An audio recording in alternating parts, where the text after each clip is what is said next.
ሰላም እንዴት ናችሁ እህቶቼ? ሙኒት ከረጅም ጊዜ በኋላ በአዲስ ቪዲዮ ተመልሳለች።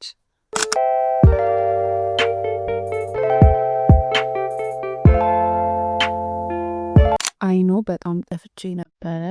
በአንዳንድ የግል ምክንያቶች አዲስ ቪዲዮ ፖስት ካረኩኝ ብዙ ጊዜ ሆኖኛል። ጠፍቻለሁ አውቃለሁ።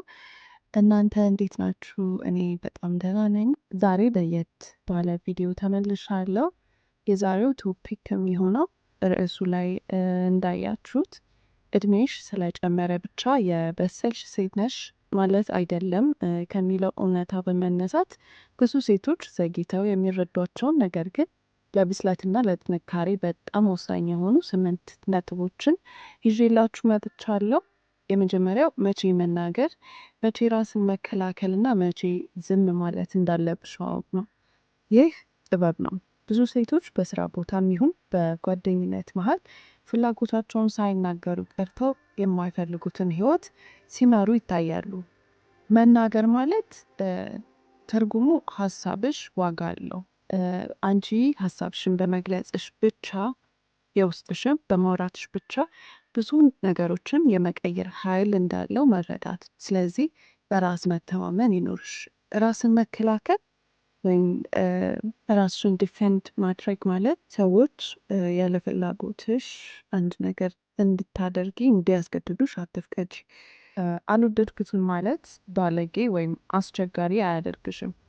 ይልቁንስ ለራስሽ ያለሽን ክብር ያሳያል።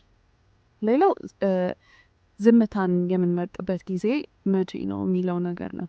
ሁሉም ሰው የአንቺን ግብና ራዕይ አይጋራም። አንዳንድ ሰዎች የሚናገሩት አንቺን ለማናደድ ሆን ብለው ስለሆነ ለእነሱ ምላሽ መስጠት ኢነርጂና ታይምሽን ዌስት ማድረግ ነው። ስለዚህ አንዳንድ ምላሽ የማይገባቸው ዝምታ የሚያስፈልግባቸው ጊዜያት አሉ። ሁለተኛው ነጥብ ደግሞ ማዕበሉን ወይም ግፊቱን ተቃርኖ መጓዝ የምንለው ማለት ነው። ወይም ጎይንግ አጋንስት ደ ግሬን የምንለው ማለት ነው። ብስለት ማለት የአንቺን ማንነት ከጓደኞችሽ ወይም ከቤተሰብ ተለይቶ ሲወጣ ማየት መቻል ማለት ነው። የሰዎችን አስተያየት ፈርተሽ የሌሎችን መንገድ ብቻ አትከተይ። አዲስ የጸጉር ስታይል፣ አዲስ የሙያ መስክ ወይም አዲስ ቦታ መሞከር ማንነትሽን ልታወቂ ይረዳሻል። ተሳስቼ ቢሆንስ ብለሽ አትፍሪ። በተሳሳች እንኳን ወደ ራስሽ የምትመለሽበት ጥንካሬ አለሽ ማለት ነው። ሶስተኛው ነጥብ ትልልቅ ግቦችን ነጣጥሎ ወይም ሰባብሮ ማቀድ የምንለው ነው። ልጅነትና ብስለት የሚለዩት እዚህ ጋር ነው። ህፃን ልጅ ነገ ተነስቼ ሚሊዮነር ሆናለሁ ብሎ ሊመኝ ይችላል። የበሰለች ሴት ግን ወደዛ ለመድረስ ዛሬ ምን ማድረግ አለብኝ ብላ ታስባለች። ለውጥ በአንድ ጀንበር አይመጣም አይደል? ኪሎ ለመቀነስም ሆነ አዲስ ስራ ለመጀመር፣ አዲስ ቢዝነስ ለመጀመር ግቦችሽን በትንሹ ከፋፍለሽ መረዳት ማየት፣ ከዛም ደግሞ ወደ ተግባር መቀየር መርሳት የለብሽም።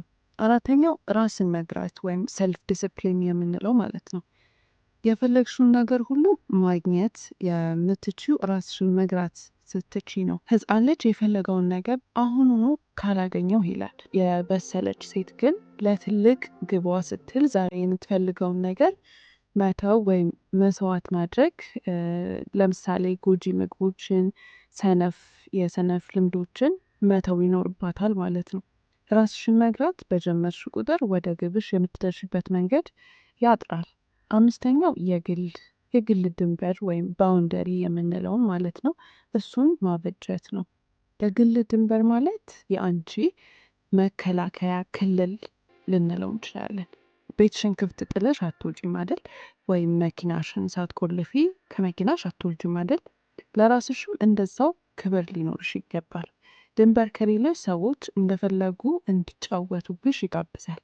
በተለይ በግንኙነት ውስጥ ምን እንደማትቀበይ፣ ምን አይነት ነገሮችን ቶለሬት እንደማታደርጊ በግልጽ ማሳወቅ ለራስሽ ያለሽን ፍቅርና ክብር ያሳያል። ስድስተኛ ነገሮችን ለብቻ ማድረግን መልመድ። ብዙ ሴቶች ብቻዬን እሆናለሁ ብለው በመፍራት ብቻ መርዛማ በሆኑ ግንኙነቶች ውስጥ ይቆያሉ። ብቻሽን መሆን ግን ጥንካሬን እንጂ ድክመትን አያሳይም። ብቻሽን ሲኒማ መሄድ ሊሆን ይችላል፣ ራት መብላት ወይም መዝናናት ራስሽን እንድታምኚና በሌሎች ላይ ጥገኛ እንዳትሆኚ ያደርግሻል። 7ኛ የተሳሳተ መንገድን ማረም። ያኔ 18 ዓመት ላይ ሆኜ እንዲህ ባደርግ ኖሮ እያሉ መቆጨት የልጅነት አስተሳሰብ ነው። ብስለት ግን አሁን ባለኝ እውቀትና አቅም መንገዴን ማስተካከል እችላለሁ ብሎ መነሳት ነው። ትምህርት ለመጀመር እንዲሁም ሙያ ለመቀየር ወይም ራስን ለመለወጥ መቼም ቢሆን ረፍዷል ብለሽ እንዳታስቢ የኔ ውድ።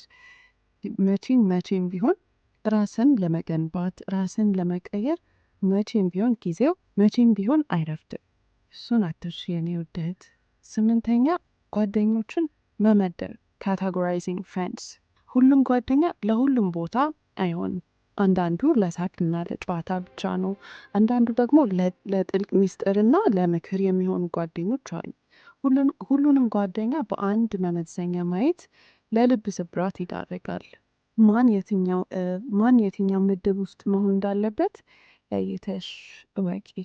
እነዚህ የነገርኳችሁ ነጥቦች ቀስ በቀስ በተግባር ላይ ስታውሏቸው ህይወታችሁ ቀላልና ትርጉም ያለው ይሆናል ማለት ነው። የዛሬው ቪዲዮ ይሄንን ይመስላል። ስለተከታተላችሁ አመሰግናለሁ። እስኪ የዛሬው አዲስ ኮንተንት የተመቻችሁ ኮሜንት ስር 2 ቁጥርን ጻፉልኝ። እስከ መጨረሻው ስለተከታተላችሁ አመሰግናለሁ። እስኪ እንደዚህ አይነት ቪዲዮዎች ሞር እንድሰራላችሁ ትፈልጉ ከሆነ ኮሜንት ስር ሀሳባችሁን አሳውቁኝ። በተረፈ ሀሳብ አስተያየታችሁን አሳውቁኝ። እንዲሁም እናንተም ሌሎች እህቶቼ ይማሩበታል የምትሏቸውን ነገሮች ኮሜንት ስር ጻፉልን። በጣም ወዳችኋለሁ። ላይክ፣ ሰብስክራይብ በማድረግ ቤተሰብ ሁኑ። የዛሬው ቪዲዮ ይህንን ይመስላል። ሁላችሁንም አመሰግናለሁ።